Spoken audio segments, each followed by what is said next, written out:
Hello friends, आज हम इस वीडियो में BPSC TRE question bank series का सेट 21 देखेंगे, जिसमें महत्वपूर्ण 20 प्रश्नों को सॉल्व करेंगे। इससे पहले ऑलरेडी हमने 20 सेट करा रखा है।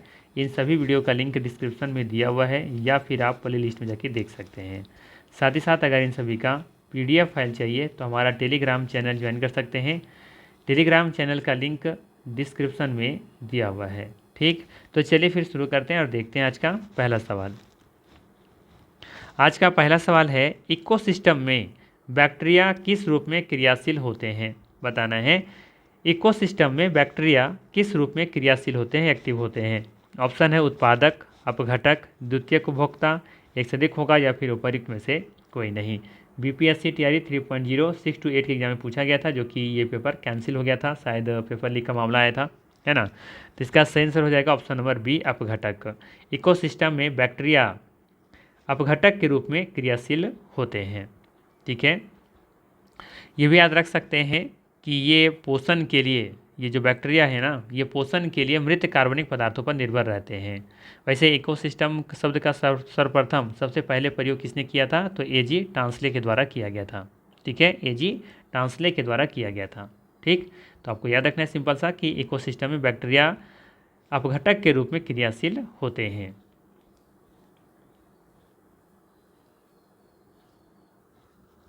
वैसे यहाँ पे अगर हम बात करें कि अपघटक क्या है, सिंपल सा लाइन में कहूँ कि अपघटक क्या है, तो अपघटक के बारे में याद रखिएगा कि अपघटक वे जीव होते हैं जो मृत पौधों और जानवरों को तोड़कर उन्हें सरल पदार्थों में बदल देते हैं। ठीक है, क्या याद रखना है अपघटक के बारे में? कि ये वे जीव होते हैं जो मृत पौधों और जानवरों को तोड़कर उन्हें सरल पदार्थों में बदल देते हैं, उसे ही अपघटक कहा जाता है। ठीक, चलिए अगला सवाल लेते हैं। अगला सवाल है, देहरादून में इंपीरियल फॉरेस्ट रिसर्च इंस्टीट्यूट का स्थापना किस वर्ष की गई थी? सवाल है, देहरादून में इंपीरियल फॉरेस्ट रिसर्च इंस्टीट्यूट का स्थापना किस वर्ष की गई थी? ऑप्शन 1905, 6, 1904, एक से अधिक होगा या फिर ये उपर्युक्त में से कोई नहीं। ये भी बीपीएससी टीआरई 3.0 में ये सवाल पूछा गया था। सही आंसर हो जाएगा ऑप्शन नंबर बी, 1906।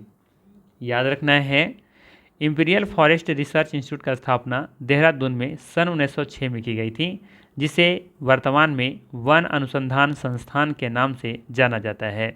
यह संस्थान न केवल भारत अपितु पूरे भारतीय उपमहाद्वीप में वैज्ञानिक वानिकी के विकास का पर्याय है। ठीक है, चलिए लेते हैं अगला सवाल। अगला सवाल है, निम्नलिखित में से कौन सा द्वितीयक प्रदूषक है? बताना है, निम्नलिखित में से कौन सा द्वितीयक प्रदूषक है? ऑप्शन है CO2, HF, CO या फिर एक से अधिक होगा या फिर उपर्युक्त में से कोई नहीं। बीपीएससी टीआरई 3.0 ये 1 to 5 के एग्जाम में पूछा गया था। तो पहले बात करें कि यहाँ पे द्वितीयक प्रदूषक क्या है, तो याद रखना है कि वे प्रदूषक जो प्राथमिक वायु प्रदूषकों और अन्य वायुमंडलीय घटकों के बीच परस्पर क्रिया करके बनते हैं, उसे ही द्वितीयक प्रदूषक कहते हैं। जैसे अम्ल वर्षा, ओजोन, है ना, प्रकाश रासायनिक धुंध, ये सभी प्राथमिक, ये द्वितीयक प्रदूषक के उदाहरण हैं। दिए गए ऑप्शन में सभी देखेंगे तो ये प्राथमिक प्रदूषक के उदाहरण हैं। ठीक है, याद रखिएगा, वे प्रदूषक जो स्रोत से, सोर्सेस से सीधे वायुमंडल में प्रवेश करता है उसे प्राथमिक प्रदूषक कहा जाता है। वे प्रदूषक जो स्रोत से सीधे वायुमंडल में प्रवेश करते हैं उसे प्राथमिक प्रदूषक कहते हैं। जैसे CO2, HF, है ना, CO, HC, ये सभी देखेंगे कि ये प्राथमिक प्रदूषक के उदाहरण हैं। इसका सही आंसर क्या हो जाएगा? ऑप्शन नंबर ई, दिए गए ऑप्शन में से कोई भी द्वितीय प्रदूषक उदाहरण नहीं है। ठीक है, चलिए लेते हैं अगला सवाल। अगला सवाल रहेगा आपके लिए, पूछा गया था, वायु प्रदूषण का प्रभाव प्रायः निम्नलिखित में से किस पर पाया जाता है? फूलों पर, तनों पर, पत्तियों पर, एक से अधिक होगा या फिर उपर्युक्त में से कोई नहीं। सही आंसर हो जाएगा यहाँ पे डी ऑप्शन, उपर्युक्त में से एक से अधिक। वायु प्रदूषण का प्रभाव प्रायः देखेंगे तो फूलों पर, तनों पर और पत्तियों पर, इन सभी पर पाया जाता है। ठीक है, ये भी बीपीएससी टीआरई 3.0 में पूछा गया सवाल है। देखिए ध्यान दीजिएगा, वायु प्रदूषण पौधों को नकारात्मक रूप से प्रभावित करता है। जमीनी स्तर के ओजोन जैसे हानिकारक पदार्थ प्रकाश संश्लेषण में बाधा डालते हैं। पेड़ों की पत्तियां और फूलों को बढ़ने से रोकते हैं और उनके खिलने में देरी करते हैं। इसके अलावा अम्लीय वर्षा और मिट्टी द्वारा अवशोषित प्रदूषक पौधों की जड़ों व तनों को नुकसान पहुंचा सकते हैं। अर्थात हम कह सकते हैं कि वायु प्रदूषण का प्रभाव फूलों पर, तनों पर और पत्तियों पर, इन सभी पर पड़ता है। ठीक है, तो डी ऑप्शन यहाँ पे करेक्ट हो जाएगा। चलिए लेते हैं अगला सवाल। अगला सवाल है, पूछा गया था कौन सा भारतीय सर्वेक्षण विभाग का स्थापना वर्ष है? 1667, 1767, 1867, एक से अधिक होगा या फिर उपर्युक्त में से कोई नहीं। सही आंसर हो जाएगा बी ऑप्शन 1767। याद रखिएगा, भारतीय सर्वेक्षण विभाग की स्थापना वर्ष 1767 में की गई थी। यह विज्ञान और प्रौद्योगिकी विभाग के तहत देश का राष्ट्रीय सर्वेक्षण और मानचित्रण संगठन सरकार का सबसे पुराना वैज्ञानिक विभाग है। ठीक है, बी ऑप्शन सही होगा। चलिए अगला सवाल लेते हैं। अगला सवाल है, पर्यावरण के लिए किससे खतरा है? पर्यावरण के लिए किससे खतरा है? ऑप्शन है पादप वृद्धि, जनसंख्या वृद्धि, फसल वृद्धि। एक से अधिक होगा या फिर उपर्युक्त में से कोई नहीं। बीपीएससी टीआरई 3.0 में ये सवाल पूछा गया है। सिंपल सा सवाल है कि पर्यावरण को किससे खतरा हो सकता है? पादप वृद्धि होने से, जनसंख्या वृद्धि होने से या फसल वृद्धि होने से? तो सिंपल सा है ना, सही आंसर क्या हो जाएगा? जनसंख्या वृद्धि हो जाएगा। पर्यावरण के लिए किससे खतरा हो सकता है? पर्यावरण को खतरा किससे हो सकता है? पादप वृद्धि से? बिल्कुल गलत है। पादप वृद्धि से पर्यावरण को कैसे खतरा हो सकता है? ये तो और अच्छी बात है ना, ये तो अनुकूल है पर्यावरण के लिए। फिर है फसल वृद्धि, तो फसल वृद्धि के भी देखेंगे तो पर्यावरण के अनुकूल ही है, इसमें भी इसे खतरा ऐसा कुछ भी नहीं है। तो सही आंसर हो जाएगा बी ऑप्शन जनसंख्या वृद्धि। ठीक है, ध्यान दीजिएगा, पर्यावरण के लिए खतरा जनसंख्या वृद्धि से है। तीव्र जनसंख्या वृद्धि सीवेज, प्रदूषण, कार्बन उत्सर्जन सहित उच्च अपशिष्ट उत्पादन में योगदान करती हैं। इससे वायु व जल प्रदूषण, वनों की कटाई और प्राकृतिक आवासों को तेजी से ह्रास होता है ना। तो हम कह सकते हैं जनसंख्या वृद्धि इसका सही रीजन है। पर्यावरण के लिए खतरा क्या है? जनसंख्या का वृद्धि। अगला सवाल है, पूछा गया था निम्नलिखित में से भारत में कौन सा स्थान जैव विविधता हॉटस्पॉट है? बायोडाइवर्सिटी हॉटस्पॉट कौन सा, ये आपको बताना है। ऑप्शन है पश्चिमी घाट, नंदा देवी, अरावली, एक से अधिक होगा या फिर उपर्युक्त में से कोई नहीं। बीपीएससी टीआरई 3.0 1 to 5 के एग्जाम में ये पूछा गया सवाल है। इसका सही आंसर हो जाएगा ए ऑप्शन पश्चिमी घाट। दिए गए ऑप्शन में भारत में ये जैव विविधता हॉटस्पॉट है पश्चिम घाट। वैसे हम बात करें, जैव विविधता हॉटस्पॉट अपनी उच्च प्रजाति समृद्धि और स्थानिकता के लिए जाना जाता है। वैसे बात करें भारत में, तो भारत में 4 प्रमुख जैव विविधता हॉटस्पॉट हैं। कौन कौन? 3-4 का नाम याद रखिएगा। पहला तो आपका पश्चिमी घाट हो गया, पश्चिमी घाट। दूसरा याद रखिएगा पूर्वी हिमालय।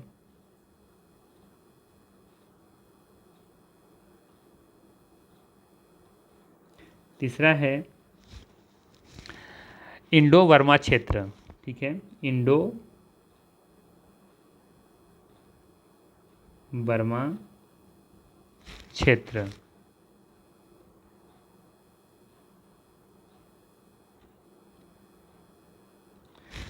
चौथा याद रखिएगा सुंडालैंड।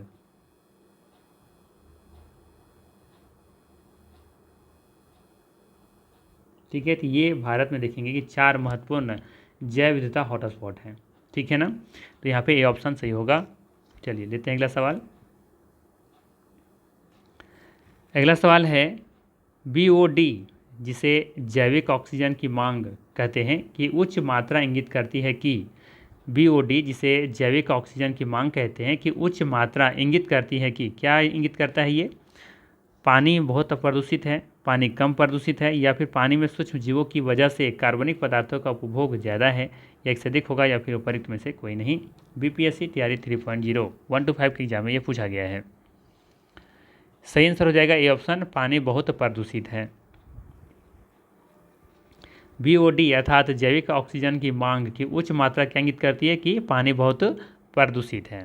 ठीक है, और बीओडी पानी में मौजूद कार्बनिक पदार्थों की ये मात्रा को दर्शाता है। आपको याद रखनी है, बीओडी पानी में मौजूद कार्बनिक पदार्थों की मात्रा को दर्शाता है, इसीलिए कम बीओडी अच्छी गुणवत्ता वाले पानी का संकेतक है। ठीक है, अगर उच्च होगा तो इसका मतलब क्या है कि यह पानी बहुत प्रदूषित है। ठीक है, अगर यदि कम मात्रा होगा तो इसका मतलब ये हुआ कि पानी अच्छी गुणवत्ता वाली है। ठीक है, तो ये आपको याद रखनी है।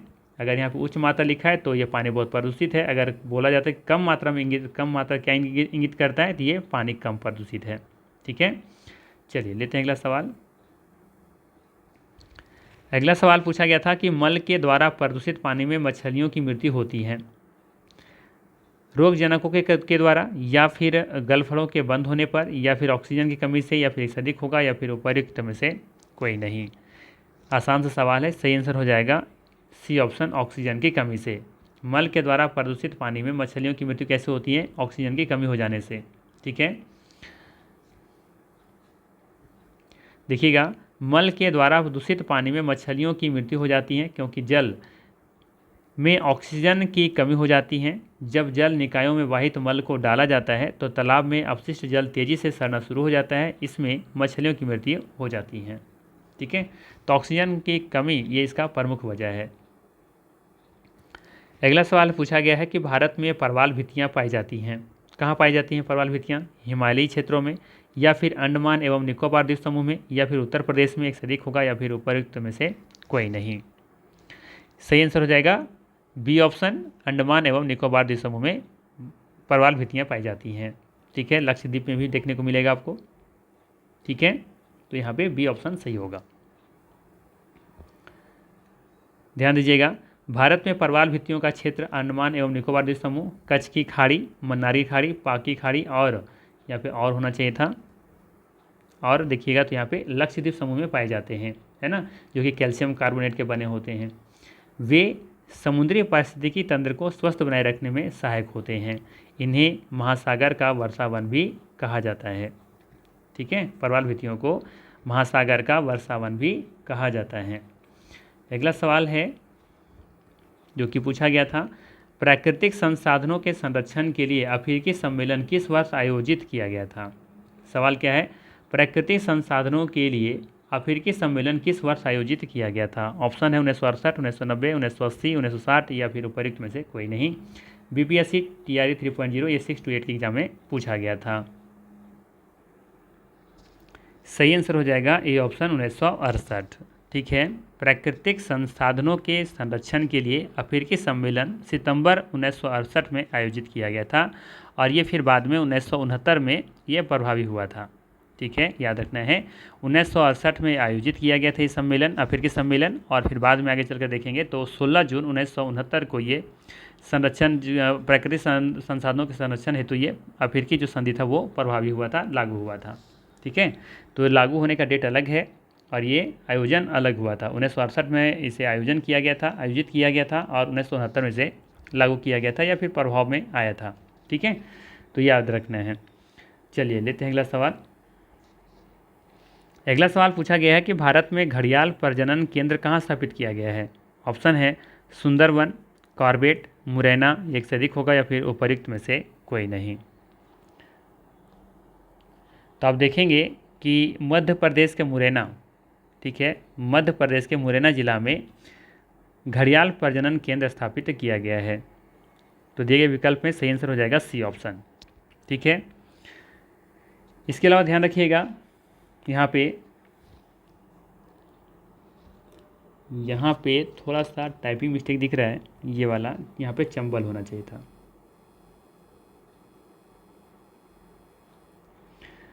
मध्य प्रदेश राज्य के मुरैना जिला में स्थित राष्ट्रीय चंबल सेंचुरी घड़ियालों के प्रजनन का एक बड़ा केंद्र है। इस अभ्यारण्य में विश्व की 80% घड़ियाल, यहाँ पे भी गलत टाइपिंग किया हुआ है, 80% घड़ियाल आबादी निवास करती हैं।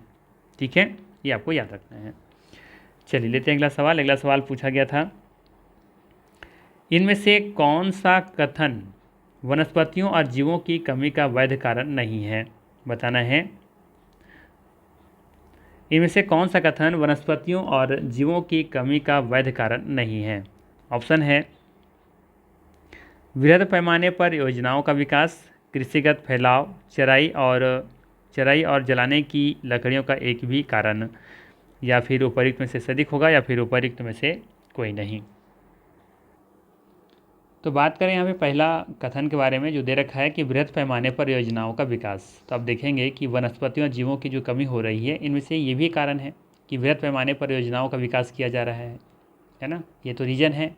दूसरा है कृषिगत फैलाव। कृषिगत फैलाव की वजह से भी आप देखेंगे कि वनस्पतियों और जीवों की कमी देखने को मिली है। जाहिर सी बात है, हम क्या कर रहे हैं, जंगलों को काट करके, वनों को काट करके कृषि क्षेत्र में बदल दे रहे हैं, तो उससे क्या हो रहा है, वनस्पति भी घट रहे हैं, जीवों की भी कमी देखने को मिल रही है, तो ये भी रीज़न है ना। इसके बाद सी ऑप्शन में दे रखा है कि चराई और जलाने की लकड़ी का एक भी कारण, या तो जलाने की लकड़ी का एक कारण हो सकता है, या तो फिर हम जो चराई कर रहे हैं, चारागाह जो बना दिए हैं, तो देखेंगे चारागाह से भी वनों की कमी देखने को मिली है ना, वनस्पति में भी कमी देखने को मिली है। या फिर आप जलाने की लकड़ी का भी इस्तेमाल आप जो कर रहे हैं उससे कुछ थोड़ा बहुत आप देखेंगे कि प्रभाव पड़ता ही है ना, जिससे वनस्पति या फिर जीवों की कमी देखने को मिलती है, क्योंकि जनसंख्या जिस तीव्र गति से बढ़ रही है उस हिसाब से लकड़ी की मांग भी बढ़ी है ना, तो जलाने की लकड़ी की भी मांग बढ़ी है। तो आप देखेंगे कि ये भी रीज़न हो सकता है। तो यहाँ पूछा है कौन सा कमी का वैध कारण नहीं है, तो आप देखेंगे कि तीनों वैध कारण है, तो इसका सही आंसर क्या हो जाएगा, ऑप्शन नंबर ई, उपयुक्त में से कोई नहीं। ठीक है, तीनों आंसर यहाँ पे देखेंगे कि तीनों रीजन है इसके पीछे, वनस्पति और जीवों की कमी का ये वैध कारण तीनों देख सकते हैं आप। पूछा नहीं है तो ये ऑप्शन सही होगा। ठीक है, चलिए अगला सवाल लेते हैं। अगला सवाल है ऑटोमोबाइल निकास का सबसे खतरनाक धातु प्रदूषक है। ऑटोमोबाइल निकास का सबसे खतरनाक धातु प्रदूषक कौन सा है। मरकरी जिसे पारा कहते हैं, कैडियम ही है, लेड जिसे सीसा कहते हैं, एक से अधिक होगा या फिर उपयुक्त में से कोई नहीं। सही आंसर हो जाएगा इसका लेड, सीसा। ऑटोमोबाइल निकास का सबसे खतरनाक धातु प्रदूषक कौन सा है, सीसा है। ठीक है, और ये बीपीएससी टीआरई 2.0 में ये सवाल पूछा गया था। ठीक है, अब देख सकते हैं यहाँ पर कि सीसा ऑटोमोबाइल निकास का सबसे खतरनाक धातु प्रदूषक है। इसका शरीर पर विभिन्न प्रतिकूल प्रभाव पड़ता है, जिसमें न्यूरोलॉजिकल और गैस्ट्रोइंटेस्टाइनल ये शामिल है। तो अब ध्यान रखिए इस चीज़ के बारे में, है ना, कि इसका शरीर पर विभिन्न प्रतिकूल प्रभाव पड़ता है ना, अनुकूल नहीं प्रतिकूल। ठीक है, जिसमें से न्यूरोलॉजिकल और गैस्ट्रोइंटेस्टाइनल इसमें शामिल है। ठीक है, तो लेते हैं अगला सवाल। देखिए अगला सवाल पूछा गया था, मानव गतिविधियों के कारण पर्यावरण में प्रतिकूल परिवर्तन कहलाता है। मानव गतिविधियों के कारण पर्यावरण में प्रतिकूल परिवर्तन क्या कहलाता है। पारिस्थितिकी अशांति, तबाही, पारिस्थितिकी क्षरण, एक से अधिक होगा या फिर उपयुक्त में से कोई नहीं। सही आंसर हो जाएगा सी ऑप्शन, पारिस्थितिकी क्षरण। ठीक है, इंग्लिश में कहेंगे इकोलॉजिकल डिग्रेडेशन। ठीक है, पारिस्थितिकी क्षरण, तो यहाँ पे सी ऑप्शन क्या हो जाएगा, सही हो जाएगा। मानव गतियों के कारण पर्यावरण में प्रतिकूल परिवर्तन को पारिस्थितिकी क्षरण कहेंगे या कहलाता है। ठीक है, बीपीएससी टीआरई 2.0 में सवाल पूछा गया था।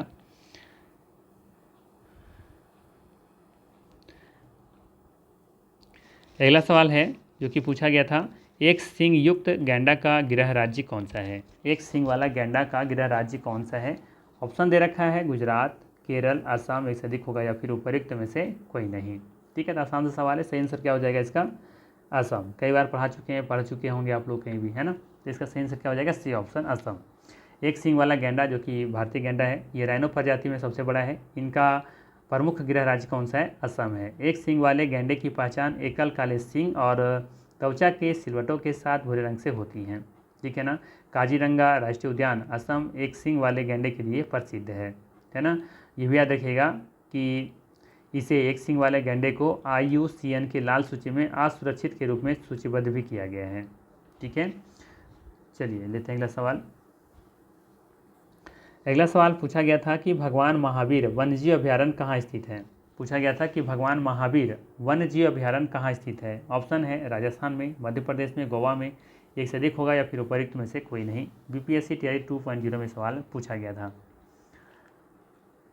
सही आंसर हो जाएगा गोवा। याद रखिएगा भगवान महावीर वन्यजीव अभयारण्य ये गोवा में स्थित है। ठीक है, वहीं याद रखिएगा राजस्थान में एक है आपका सरिस्का वन्यजीव अभयारण्य, यहाँ से पूछा जाता है। ठीक है, वहीं मध्य प्रदेश में याद रखिएगा यहाँ पे एक कुनो वन्यजीव अभयारण्य है, कुनो, जो कि अक्सर एग्जाम में पूछा जाता है,